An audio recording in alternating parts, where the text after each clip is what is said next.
नमस्कार मित्रों, मैं आचार्य सत्यदेव शास्त्री आप सभी का अपने YouTube चैनल में स्वागत करता हूं। और जैसा कि आप जानते हैं कि निरंतर इस समय काल सर्प दोष पर वीडियो बना रहे हैं। 144 प्रकार का काल सर्प दोष होता है, जिसमें अभी तक हम आपको सप्तम भाव में बता रहे थे। सप्तम भाव जो व्यापार और स्त्री का होता है, स्त्री और व्यापार का फल वहाँ से देखा जाता है सप्तम भाव से। और सप्तम भाव में तक्षक नामक काल सर्प दोष बनता है। तक्षक नामक काल सर्प दोष के बारे में अभी तक हम आपको बता रहे थे। मेष से लेके मीन तक राशि सप्तम भाव में हमने आपको बता दिया है। अब हम आज से आपको बताएंगे अष्टम भाव में कि अष्टम भाव में जो आयु और मृत्यु का स्थान है, वहाँ से आयु को और मृत्यु को, बीमारी के बारे में, अल्पायु के बारे में, दीर्घायु के बारे में देखा जाता है। तो अब हम अष्टम भाव में राहु बैठ करके और दूसरे स्थान में केतु बैठ करके यदि कर्कोटक नामक काल सर्प दोष बनाता है तो उसके क्या फल होते हैं, उसके क्या उपाय हैं, हम आपको विधिवत अपने वीडियो में बताएंगे। तो मित्रों, आप जुड़े रहिए और हमारे वीडियो को पूरा देखिए, तभी आपके समझ में आएगा। लाइक कीजिए, कमेंट कीजिए, सब्सक्राइब कीजिए। और आइए हम ले चलते हैं आपको बोर्ड पर और वहाँ विधिवत कुंडली बना करके बताएंगे। तो मित्रों, हम आ गए हैं बोर्ड पर और यहाँ हम कुंडली बना के रखे हैं आपको बताने के लिए, समझाने के लिए कि अष्टम भाव में बना कर्कोटक नामक काल सर्प दोष। अब आपको ये ध्यान देना है कि यदि आपकी इस प्रकार से कुंडली है, कन्या लग्न की कुंडली है इस प्रकार से, और 1 2 3 4 5 6 7 8 अष्टम भाव ये है और अष्टम भाव में 1 लिखा हुआ है, 1 लिखा है और यहाँ राहु बैठा है, यहाँ राहु बैठा है। और यहाँ दूसरे स्थान में यहाँ 7 लिखा है, कुंडली के दूसरे स्थान में 7 लिखा है और यहाँ केतु बैठा है। यदि इस प्रकार से अष्टम भाव में राहु बैठा है और यहाँ केतु बैठा है, इस राहु केतु के मध्य इस साइड या फिर इस साइड सारे ग्रह विराजमान है, तो आपकी कुंडली में समझ लीजिए कर्कोटक नामक काल सर्प दोष बन जाता है। अब इस प्रकार का यदि काल सर्प दोष आपकी कुंडली में बनता है 8वें भाव में, तो इसके कारण आपको, क्योंकि यहाँ से आयु और मृत्यु देखा जाता है, तो आयु और मृत्यु से इसमें देखना है आकस्मिक रोग। यदि आकस्मिक रोग आपको परेशान कर सकता है, यदि इस प्रकार का आपकी कुंडली में कर्कोटक नामक काल सर्प दोष बना है, तो आपके अल्पायु योग हो सकता है, दुर्घटना हो सकती है, शल्य क्रिया यानी आपके समझ लीजिए कि ऑपरेशन वगैरह होने की संभावना रहती है। नौकरी में जो है आपको पदोन्नति नहीं होती है और आपका अल्पायु भी हो सकता है, अकाल मृत्यु जिसको कहते हैं। ठीक है, ये सब चीजें इसमें देखी जाती हैं। तो आपका मेष राशि है, अष्टम भाव में मेष राशि, और मेष राशि में राहु बैठा है और 7 में केतु बैठा है, यानी द्वितीय भाव में सप्तम तुला राशि में। तो इस प्रकार से यदि कर्कोटक नामक काल सर्प दोष बना है तो स्वास्थ्य प्रायः आपका ठीक नहीं रहता है, तथा चिकित्सीय क्षेत्र में अधिक खर्च, यानी बीमारी में आपको अधिक खर्चा करना पड़ता है, अस्पताल के चक्कर काटने पड़ते हैं।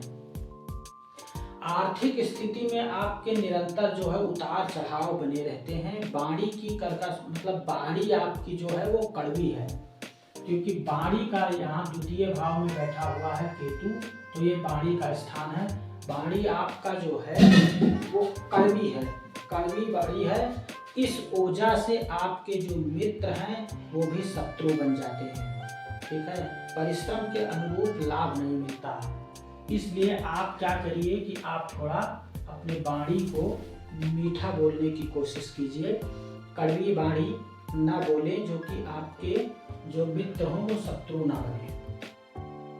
परिश्रम के अनुरूप आपको लाभ नहीं मिलता, मान सम्मान में भी आपकी कमी आ जाती है। ये इस प्रकार की कुंडली आपकी है। तो अब इस प्रकार की ये कुंडली कर्कोटक काल सर्प दोष आपकी कुंडली में बना रहा, तो उसके लिए हम आपको उपाय बता रहे हैं कि 31,000 उपाय में 31,000 की संख्या में महामृत्युंजय मंत्र का महामृत्युंजय मंत्र का जाप 31,000 की संख्या में करें या फिर करवाएं। और 9 मंगलवार को लाल वस्तु का, एक लाल वस्तु का दान करें। कोई भी लाल चीज हो, कपड़ा हो, लाल कोई भी चीज हो, तो लाल वस्तु का आप दान करें 9 मंगलवार। और 31,000 महामृत्युंजय मंत्र का जाप करवाएं। तो इससे आपको क्या होगा, शांति मिलेगी और शिव जी का पूजन निरंतर जो है आप करते रहें। अब दूसरी कुंडली हम बना करके रखे हैं यहाँ, जो कि ये तुला लग्न की कुंडली है। लग्न में 7 लिखा हुआ है, तुला लग्न की कुंडली है। और 1 2 3 4 5 6 7 8 अष्टम भाव में 2 लिखा है आपके। और यदि अष्टम भाव में 2 लिखा है और यहाँ राहु बैठा है, ठीक, और यहाँ दूसरे भाव में 8 लिखा है और केतु बैठा है। यदि यहाँ अष्टम भाव में 2 लिखा है तो 2 मतलब हो गया वृष राशि, और वृष राशि के स्वामी हो गए शुक्र, और शुक्र के घर में अष्टम भाव में राहु और मंगल के घर में केतु बैठ करके, और इसके इस तरफ या इस तरफ सारे ग्रह मौजूद हैं। तो ये राहु केतु बैठ करके कर्कोटक नामक काल सर्प दोष आपकी कुंडली में बना रहे हैं। अब यदि इस प्रकार का आपकी कुंडली में योग बना है तो आपका जो स्वास्थ्य है, आयु है, इस पर सब पर विपरीत प्रभाव डालता है। ये बार बार आप रोग व्याधि से जो है ग्रसित होते हैं, और गुप्त रोग से आप परेशान होते हैं, और उदर रोग और नेत्र रोग, या तो उदर रोग या नेत्र रोग, दोनों में से एक ना एक आपको ज़्यादा ही परेशान करता है। स्त्री संबंधित कष्ट भी आपको होता है। निरंतर कष्ट एवं मानसिक तनाव के कारण आपकी वाणी जो है वो उग्र हो जाती है, क्योंकि यहाँ वाणी के स्थान में केतु बैठा है और अष्टम में राहु बैठा है। आपको राहु परेशान करता है तो केतु आपके वाणी को उग्र बना देता है, ठीक है। आपके सहन शक्ति को खत्म करके आपके वाणी को उग्र बना देता है, जिसके कारण आप अपने ही लोग, जो आपके लोग हैं, अपने ही लोग आपके पराये हो जाते हैं। वो आपका साथ छोड़ देते हैं, क्योंकि आपकी वाणी कड़वी हो जाती है, आर्थिक स्थिति अस्थिर रहती है। तो इसलिए जो है आप अपने वाणी पर कंट्रोल रखिए, नहीं तो फिर आपको दिक्कत हो सकता है। तो उपाय में आप जो है क्या करिए, मैं आपको बता रहा हूँ। इसका यदि इस प्रकार की कुंडली है तो इसके उपाय में आप 51,000 की संख्या में, 51,000 की संख्या में आप महामृत्युंजय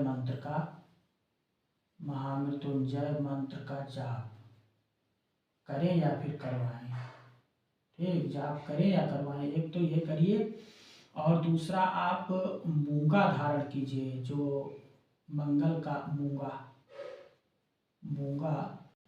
रत्न होता है मूंगा, उसको आप धारण करिए मंगलवार को।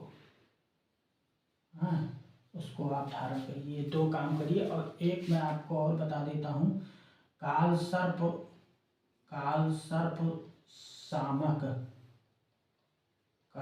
शामक यंत्र आता है, उसको आप गले में धारण करें। ये 3 चीज़ें आप करें, और शिव जी का पूजन तो निरंतर करते रहें, तो इससे आपको बड़ा अच्छा लाभ मिलेगा। और आप अपने जो चीज़ें हमने उपाय बताई हैं वो आप करिए, और जो हमने फल बताए हैं उस पर आप कंट्रोलिंग करिए, और आपको अच्छा लाभ मिलेगा। धन्यवाद मित्रों, नमस्कार।